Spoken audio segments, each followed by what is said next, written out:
Assalamualaikum warahmatullahi wabarakatuh.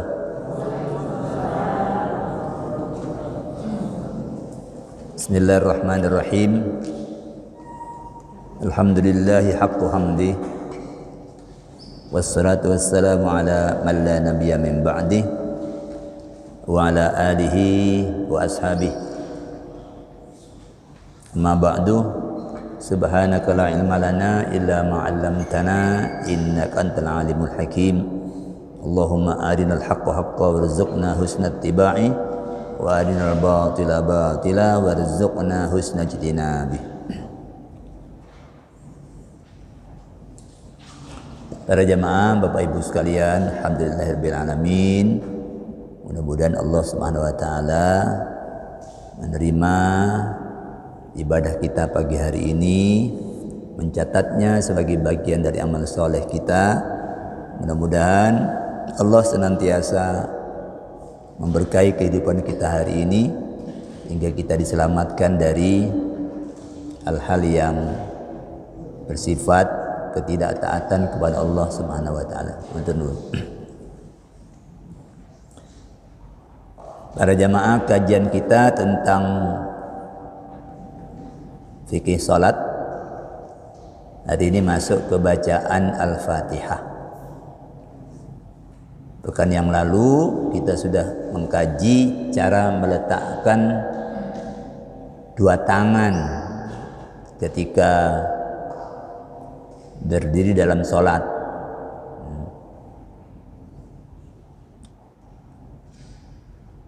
Dari hadis Nabi kita tahu bahwa beliau itu meletakkan tangan kanan di atas tangan kiri, itu nutup mulai dari pergelangan, mulai dari telapak pergelangan sampai tangan bagian bawah dan memegangnya. Kemudian setelah itu meletakkannya itu riwayat yang datang ke kita bermacam-macam. Mulai dari yang paling atas, dada bagian atas, ya. Kemudian di dada, kemudian di atas pusar, kemudian di pusar, lalu di bawah pusar, kemudian lepas. Itu mungkin semuanya itu kita temukan prakteknya dalam kehidupan kita sehari-hari, ya. Tapi yang moderat dipegangi oleh jumhur ulama itu yang di atas pusar, yang enak tekuannya dengan lengan ini. Jadi dia tidak diangkat ke atas, tapi dipaskan sini juga tidak digelembirkan ke bawah, ya. Tapi itu no problem kalau kita mendapati yang demikian itu, termasuk kalau lepas. Hanya saya singgung yang lalu, kalau jadi imam tangan lepas itu di tempat kita itu agak kurang bagus, karena nanti orang mengira imam belum mulai, ya, karena tangannya tidak sendakep. Terus sudah kita kaji juga soal doa iftitah. Ini juga bermacam-macam. Yang umumnya kita hafal itu bagian awal itu Allahu Akbar kabira walhamdulillahi katsira wa subhanallahi bukratan wa asila, sampai situ, ya. Itu versi pertama. Versi yang kedua ini yang masing-masing dibaca 3 kali. Allahu Akbar kabira, Allahu Akbar kabira, Allahu Akbar kabira, walhamdulillahi katsira, walhamdulillahi katsira, subhanallahi katsira, wa subhanallahi bukratan wa asila, wa subhanallahi bukratan wa asila, wa subhanallahi bukratan wa asila. Itu model yang kedua. Yang ketiga yang wajjahtu wajhiya lilladzi fataras samawati wal ard. Model yang keempat itu Allahumma ba'id baini wa baina khotoyaya kama ba'ata bainal masyriqi wal maghrib. Ya. Kemudian wa naqqini khotoyaya kama yunqqa thawbul abyad minad danas. Kemudian wa aghsilni min khotoyaya bithalji wal ma'i wal barad. Kemudian ada versi yang kelima, itu yang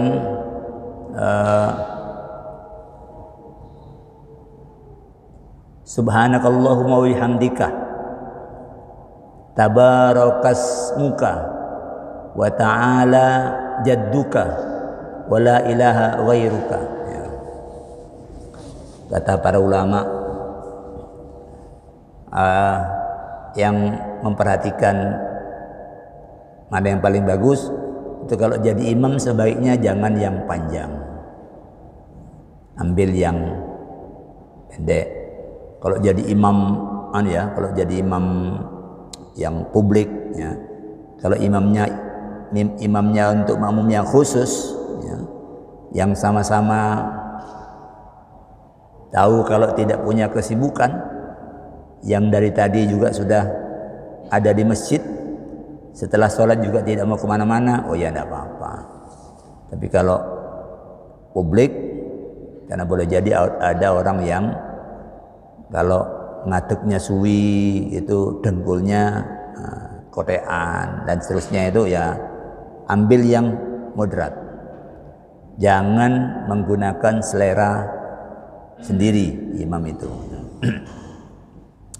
Itu yang sudah kita bahas. Sekarang masuk ke bacaan Al-Fatihah. Yang pertama, surah Al-Fatihah itu wajib dibaca dalam sholat, yakni ketika berdiri pada setiap rakaat. 2 rakaat ya 2 kali, 3 rakaat ya 4 kali, 4 rakaat ya 4 kali.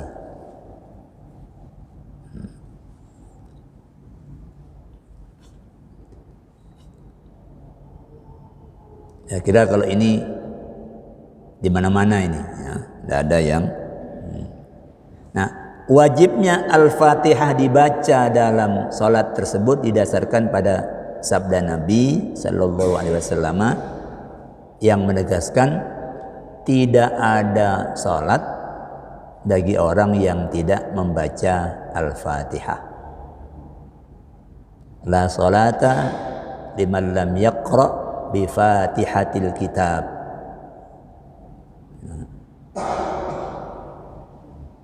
Bagaimana kalau belum hafal? Ya kalau belum hafal, apa-apa itu ada tahapnya.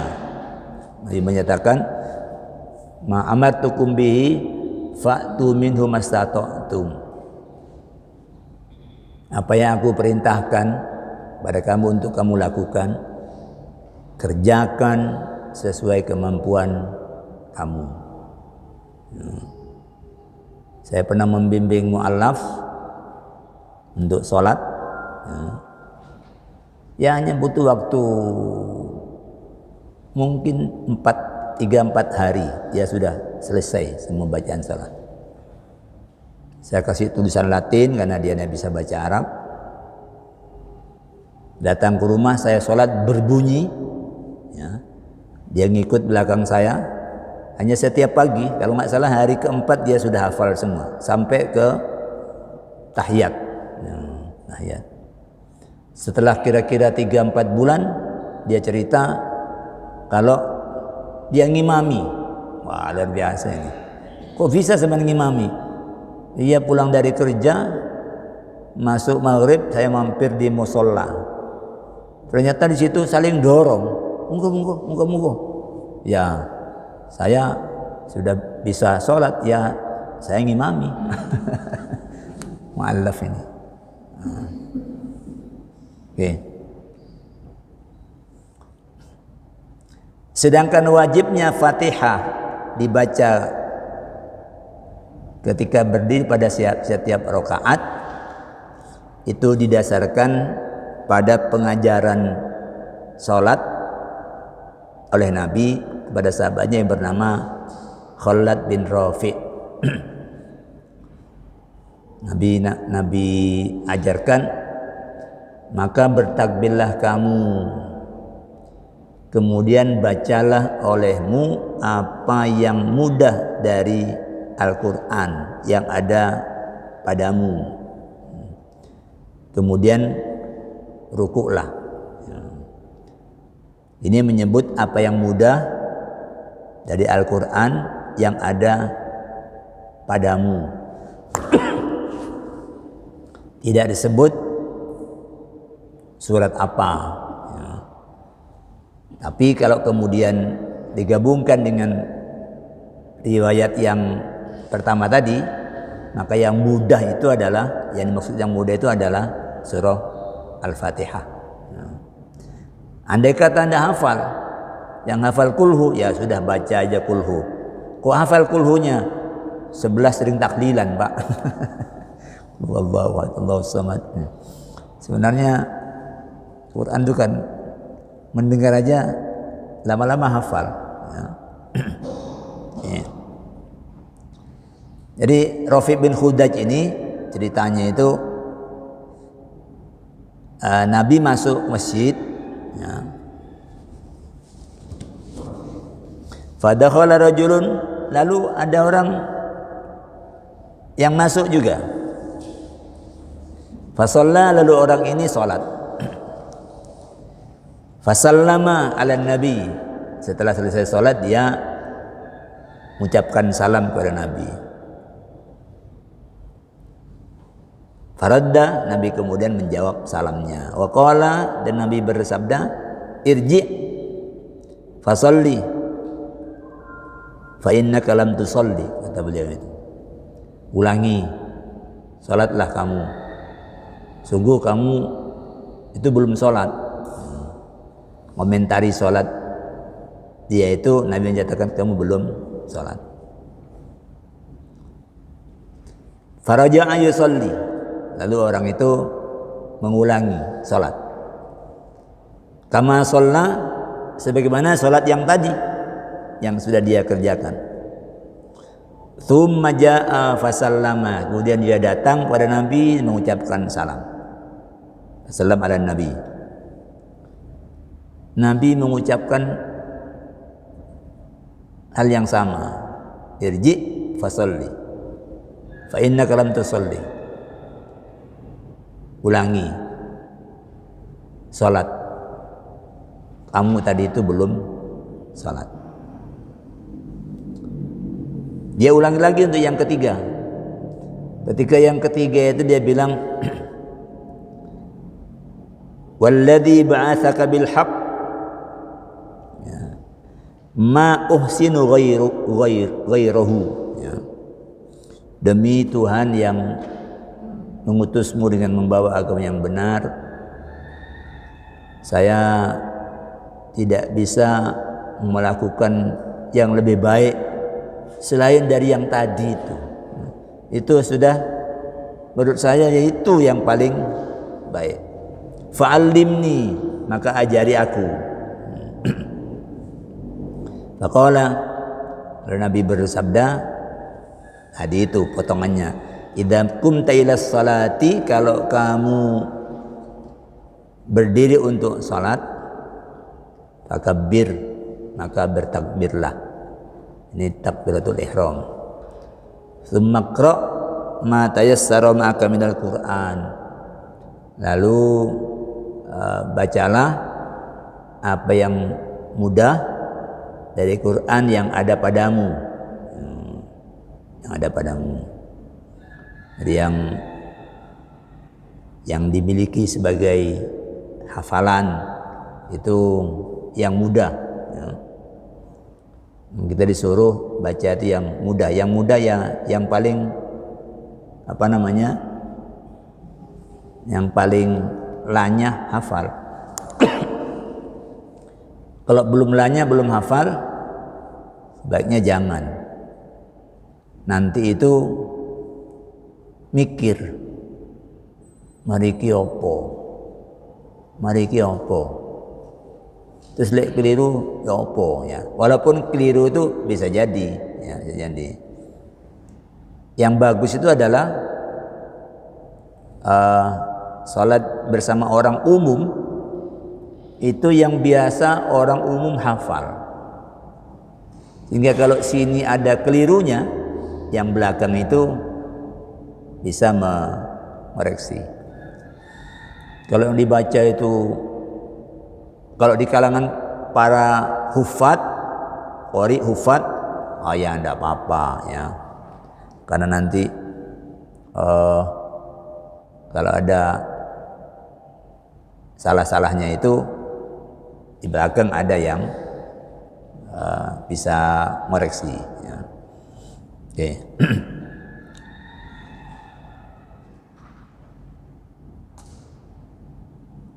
Tsummarka, kemudian setelah itu rukuklah kamu hatta tatma'inna raki'an, sampai kamu tumakninah dalam rukuk itu. Tumakninah itu tenang. Salat tenang itu tidak ada kesan kesusu. Tenang. Ya ukurannya seberapa? Ya bacaan salat itu dibaca dengan tenang. Bukan dibaca dengan kesusu. Kalau suruh kesusu, oh bisa. Bacaan sholat itu yang dikerjakan sejak kecil itu, itu sudah kata orang di luar kepala. Itu mau dibaca panter itu iso, karena sudah terlatih sejak kecil. Terlatih itu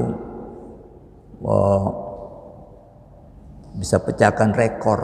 Ya.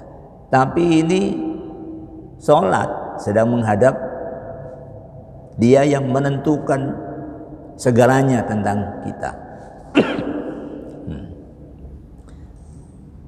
Tsummarfa hatta ta'tadila qa'iman, kemudian bangunlah kamu sampai kamu tegak seimbang apa? Ya, tegaknya itu ngadeg sempurna ya. Tsummasjud hatta tatma'inna sajidan, lalu kamu sujud sampai kamu tenang dalam keadaan sujud. Tsummarfa hatta tatma'inna jalisan, lalu kamu bangun dari sujud itu sampai kamu tenang dalam keadaan duduk. Waf'al dzalika fi shalatika kulliha, lakukan itu dalam semua rakaat kamu. Jadi rupanya Khalid bin Rafi ini salatnya tadi agak kesusu, agak seperti orang kesusu ya. Karena itu kalau orang berada dalam sempit waktu, utamanya umumnya kan di perjalanan, nah itu salatnya tetap biasa, tapi bisa kamu potong salat yang panjang itu. Yang 4 bisa kamu potong jadi separuhnya ya. Atau kecuali subuh kamu bisa gabung ke depan, gabung ke belakang.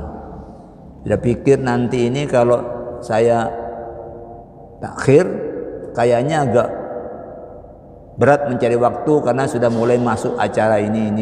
Nah, sudah itu ditakdim. Kalau sekarang lagi sibuk, nanti ada nanti di takhir. Jadi seperti itu. Oke. Jadi wajib dibaca setiap rakaat. Yang kedua,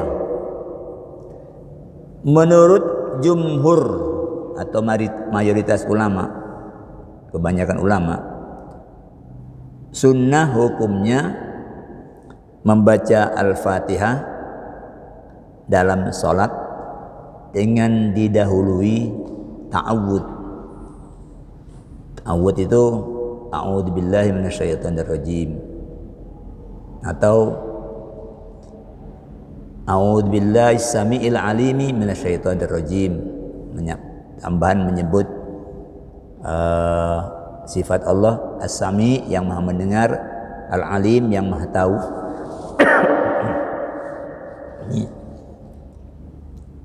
Sunnah baca itu berdasarkan surah An-Nahl 98.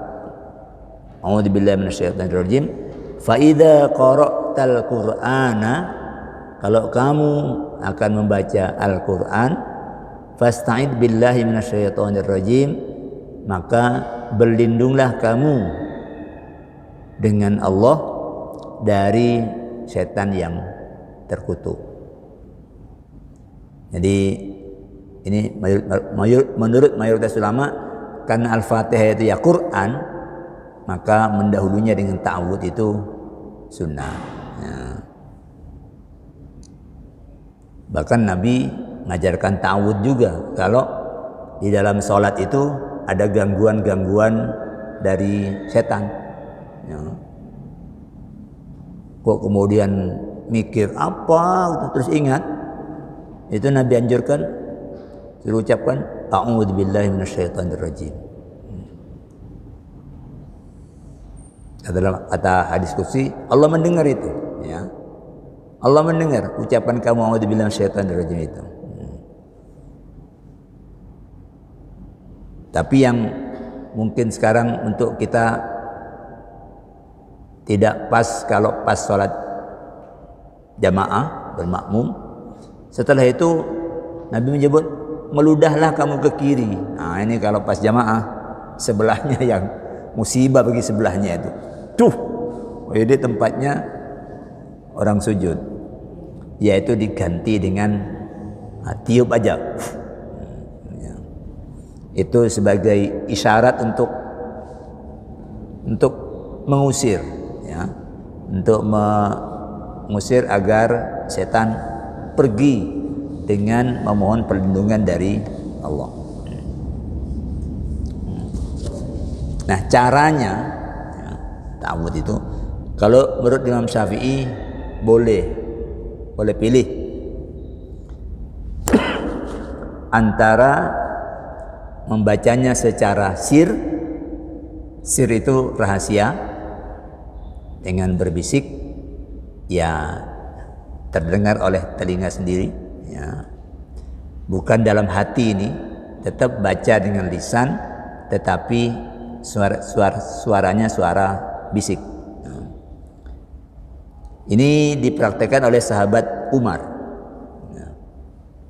Atau secara jahar dibunyikan a'udzubillahi minasyaitonirrajim, bismillahirrahmanirrahim. Itu yang begini-begini ini, itu dalam riwayat itu Abu Hurairah mempraktekkan ta'awudz dengan bersuara. Itu menurut Imam Syafi'i boleh, mau yang mana aja, ya. Ini hukumnya sunnah, ya. Jadi kata Imam Syafi'i, wa kana Ibnu Umar yata'awwadhu fi nafsihi. Ibnu Umar itu, Abdullah bin Umar itu membaca ta'awudz fi nafsihi, dalam dirinya, artinya tidak didengar oleh yang lain. Tapi kata beliau, wa ayyuhuma fa'ala, yang manapun yang dikerjakan, fa'ala rajul adza'ahu, itu sudah cukup. In jahara, kalau dia membacanya dengan jahar, ya. Au akhfa, atau dia menyembunyikannya, ya, tak apa-apa.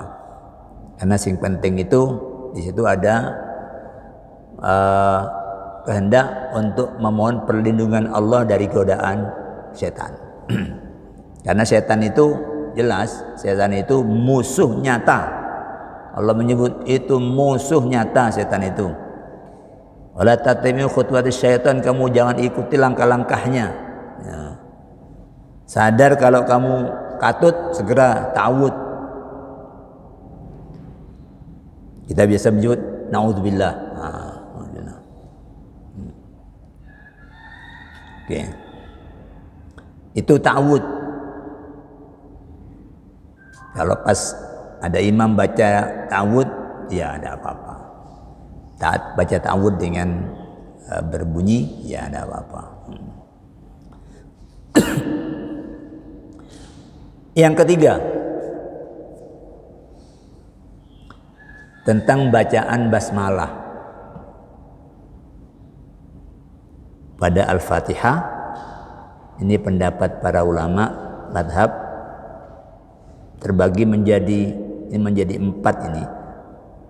Tapi kalau prakteknya memang 3, hanya alasannya yang membuat jadi 4. Pertama, basmalah wajib dibaca karena merupakan salah satu ayat dari surah Al-Fatihah. Dibacanya jahar dalam sholat jahriyah, dibaca sir dalam sholat sirriyah.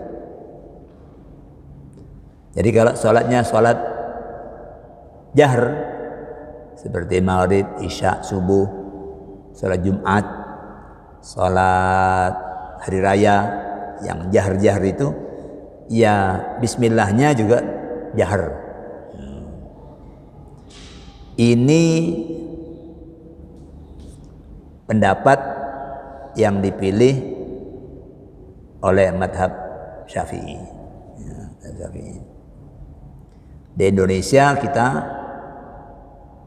rata-rata mendapatkan praktek basmalahnya itu dibunyikan. Itu berarti mengambil pendapat madhab Syafi'i.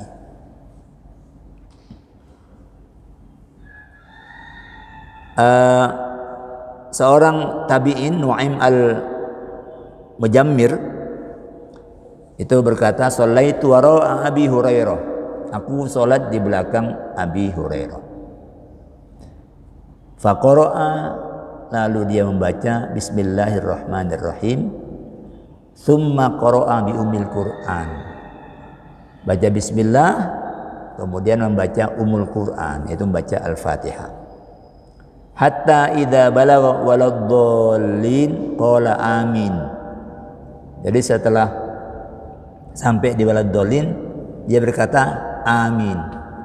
Jadi aminnya itu bunyi, ya.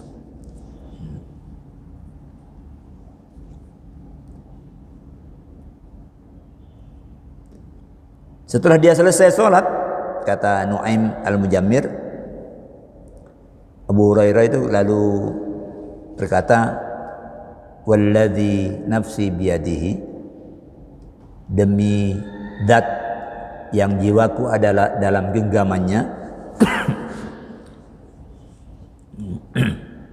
"Inni la asbahukum salatan bi Rasulillah sallallahu alaihi wasallam." Sesungguhnya aku di antara kalian ini, salatku ini paling mirip dengan salat Rasulullah sallallahu alaihi wasallam. Ini hadis riwayat An-Nasa'i, ya. Bahkan Abu Hurairah meriwayatkan hadis bahwa Rasulullah bersabda, "Idza qara'tumul Fatihah faqra'u bismillahirrahmanirrahim fa innaha ihda ayatiha." Kalau kamu baca Al-Fatihah, maka bacalah bismillahirrahmanirrahim, karena sesungguhnya basmalah itu ihda ayatiha, merupakan salah satu dari ayat-ayat dalam surah Al-Fatihah, ya. Ini mazhab Syafi'i.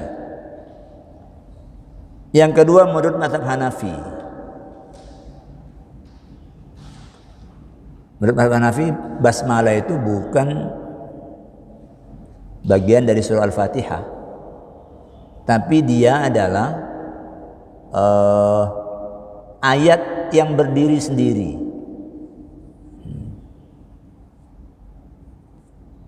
Jadi laisat min awwali kulli suratin wala min akhiriha. Juga basmalah itu bukan awal dari dia bukan awal dari setiap surat dan bukan penutup dari setiap surat. Wa innaha unzilat lil fasli, basmalah itu diturunkan untuk menjadi pemisah, antar surat-surat. Jadi dia berdiri sendiri, bukan bagian dari surah Al-Fatihah. Nah, menurut Imam Abu Hanifah boleh dibaca secara sir, baik dalam salat jahriyah maupun salat sirriyah. Kalau sirriyah sih Fatihahnya aja sir, Fatihahnya aja tidak bunyi, ya. Apalagi basmalah. Ini jahriyah itu basmalahnya tidak bunyi, baca tapi tidak bunyi. Nah, praktek begini ada di sebagian masjid-masjid kita, ya. Seperti di Masjidil Haram, ya. Kalau di Masjidil Haram ini mungkin yang digunakan bukan madhab Hanafi, tapi pendapat yang ketiga, ya. Pendapatnya madhab Hambali, ya. Sama, baca basmalah tapi sir, ya. Bedanya di mazhab Hambali itu, sebagian ulama mazhab Hambali berpendapat bahwa itu adalah bagian dari Al-Fatihah dan bacanya harus, ya. Bacanya harus dibaca. Faqira'atuha ma'aha lazimatun. Membaca basmalah ketika membaca Fatihah itu harus, ya. Tidak boleh ditinggalkan, karena itu bagian dari surah Al-Fatihah. Tetapi yang lain dari mazhab Hambali berpendapat bukan, ya. Yang bilang bukan ini yang dianggap paling kuat di mazhab Hambali. Tapi semuanya sependapat, walaupun mereka berbeda pendapat tentang posisi basmalah itu, apakah bagian dari Al-Fatihah atau bukan. Tapi semua mazhab Hanafi berpendapat bahwa dalam sholat basmalah itu dibaca dengan sir, tidak dengan jahar. Kalau di madhab di Masjidil Haram itu, karena sound systemnya bagus, itu kalau kita mendengarkan itu terdengar oleh kita. Bismillahirrahmanirrahim. Baru kemudian Alhamdulillahirabbil alamin. Itu baru alhamdulillah. Sebelumnya ada bacaan yang keluar di sound system itu, bismillahnya ada. Itu madhab Hambali, karena di sana lama mengembangkan pandangan Wahabi, dan Wahabi ini madhabnya Hambali, ya. Madhab Hambali, maka yang di Mekah itu ikut madhab Hambali, bukan madhab Hanafi. Yang keempat itu madhab Maliki, itu menyatakan bahwa basmalah merupakan bagian dari surah An-Naml ayat 30, bukan bagian dari Al-Fatihah. Ya ada dalam suratnya Nabi Sulaiman kepada Ratu Bilqis itu, innahu min Sulaiman wa innahu bismillahirrahmanirrahim, ya. Di situ ada bismillahirrahmanirrahim. Bilqis menerima surat seperti itu, merasa, oh, ini bukan raja biasa, ini suratnya kok dengan nama Allah yang Maha Pengasih lagi Maha Penyayang. Ini bukan raja biasa. Tapi dia coba, karena suratnya itu Allah ta'lu alayya wa'tuni muslimin, kalian jangan, ta'lu itu mengunggulkan diri kepadaku, datanglah kalian menyerahkan diri. Jadi suratnya itu sudah langsung serahkan diri, tidak pakai ngebom seperti Rusia ngebom Ukraina. Pakai bismillahirrahmanirrahim, kamu jangan sombong kepadaku, datanglah dengan bersujud, dengan menyerahkan diri. Mikir ini Ratu Bilqis ini gak main-main kalau surat seperti ini, dan ini pasti bukan raja biasa. Dia coba untuk mengirim upeti, mengirim utusan, pokoknya yang bagus-bagus dari Sabah itu dia aturkan ke sana. Oleh dari Sulaiman, bawa kembali, saya tidak butuh itu. Sampaikan kepada ratumu,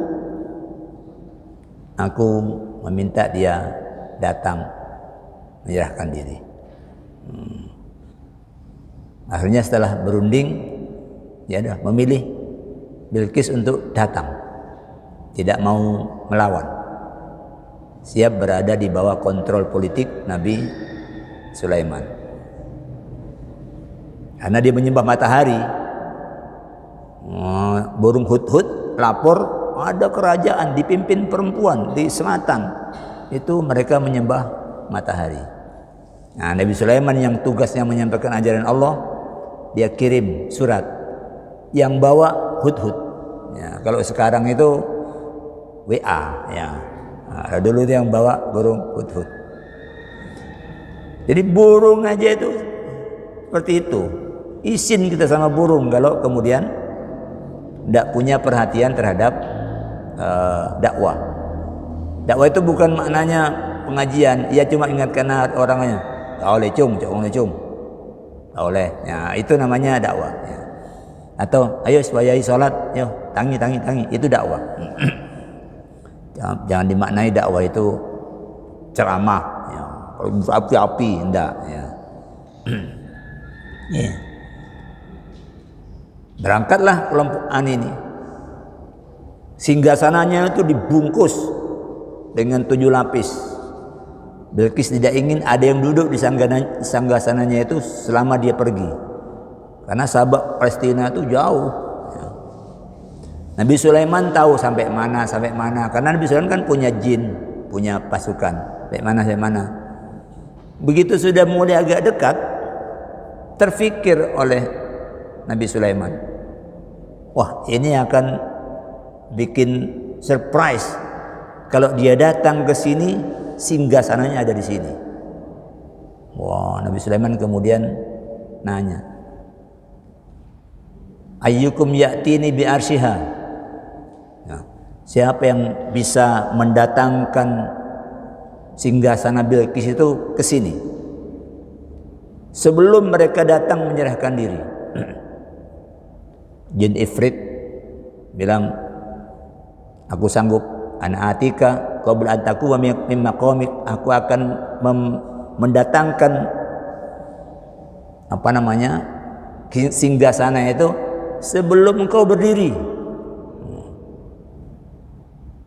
Sebelum Nabi Sulaiman setuju,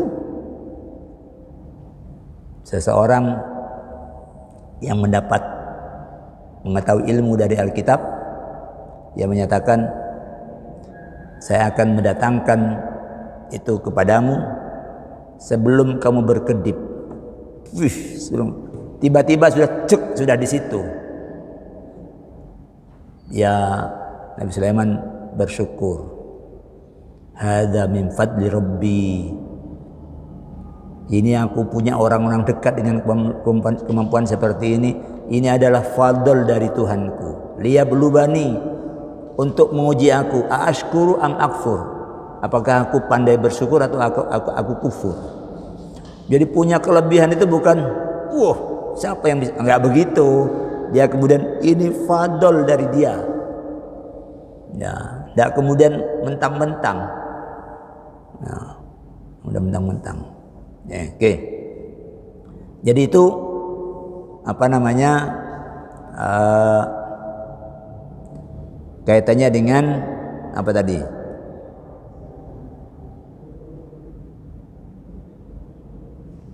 Kok nyambung ke situ tadi ya? Oke. Yang ketiga. Jadi kalau di Quran itu banyak. Kalau Nabi berangkat Isra dalam sebagian malam, nah itu kalau kita pahami. Kalau kita beriman terhadap Allah, itu kecil. Bayangkan, sudah dibungkus kayak kontainer lah kalau sekarang ya, lapisnya 7. Dibawa sekejap sudah nyampe. Padahal orangnya di situ. Orangnya ada di situ. Siapa yang bekerja? Wallahu a'lam, ini Allah. Ya, yang bekerja itu Allah. Ya. Maka Isra Mi'raj itu untuk orang yang beriman tidak butuh bukti, cukup pahami Allah aja sudah. Tidak butuh bukti.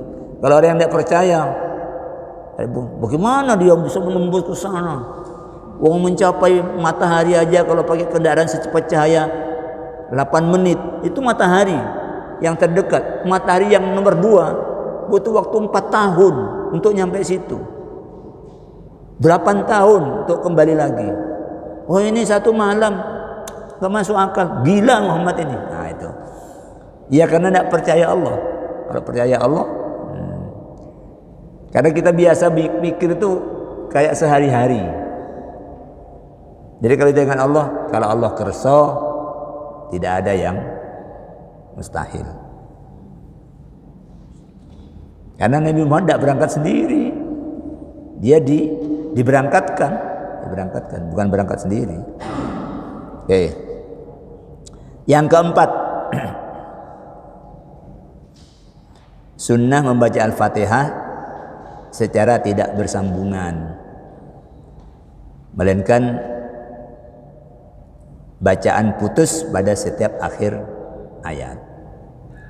Tapi ini sunnah, ya. Sebaiknya tidak bersambungan. Ummu Salamah dalam hadis Musnad Ahmad ini itu suilat, ditanya an qiraati Rasulillah sallallahu alaihi wasallam, tentang bacaan Rasul.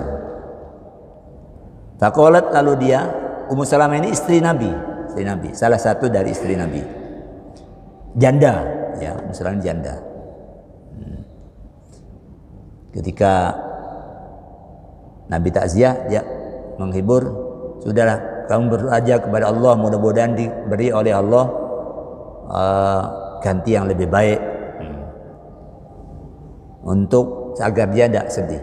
Ternyata betul Nabi yang jadi suami dia berikutnya, itu bukan hanya lebih baik kata Ummu Salamah, ini super baik ya, terbaik. Kata dia,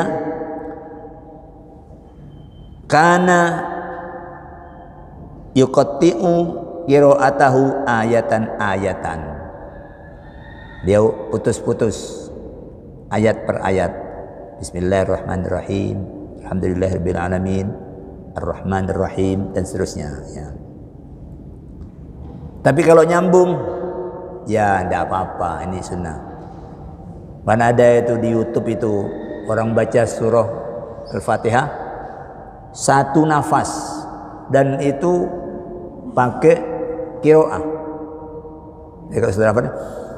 Kalau 1 nafas dan cepat, ya saya bisa. Bismillahirrahmanirrahim, alhamdulillahi rabbil alamin, arrahmanir rahim, malik yaumiddin, iyyaka na'budu wa iyyaka nasta'in, ihdinas siratal mustaqim, siratal ladzina an'amta 'alaihim ghairil maghdubi 'alaihim waladdallin. Bisa. Tapi ini cepat. Kalau yang tarawih yang super cepat itu sudah waladdallin, itu enggak tahu gimana. Amin. Allahu akbar. Allahu akbar. Itu enggak tahu secepat apa itu ya.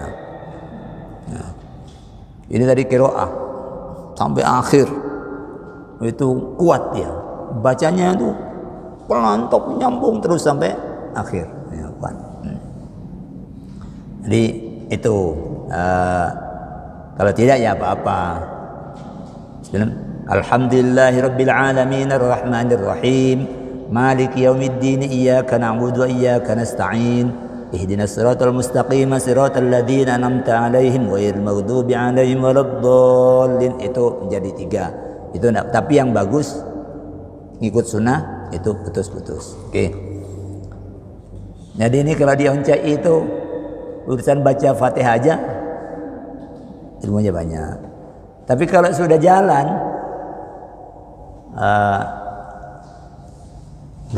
sudah jalan itu enggak butuh ilmu kecuali untuk mengajar. Kalau untuk mengajar kan butuh ilmu. Kalau tidak untuk dipraktikkan sendiri, wes pokoknya sudah jalankan seperti itu ilmunya sudah jadi amal, sudah nyatu. Kalau ditanya ini dalilnya apa? Bolah pokoknya seperti ini. Saya pernah dengar ya. Oke, saya kira cukup, waktunya sudah habis. Mudah bermanfaat. Kita tutup dengan hamdalah. Alhamdulillahirabbil alamin. Aqulu qouli hadza wa astaghfirullah li wa lakum. Wassalamualaikum warahmatullahi wabarakatuh.